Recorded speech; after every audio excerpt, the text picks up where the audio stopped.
Let me show you how we complete a MacBook screen repair. And just as a side note, this is how only 1 out of 10 repair companies complete a screen repair. Why? Because we only replace the actual damaged LCD and we keep everything else original. That means after your repair, your screen functionality in terms of pixel density, tonality, features like True Tone all remain in place.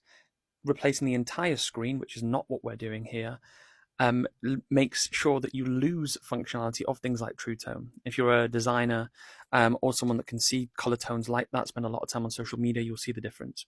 For all of our pricing for our MacBook screens, please head to our website. We'll be happy to complete your repair.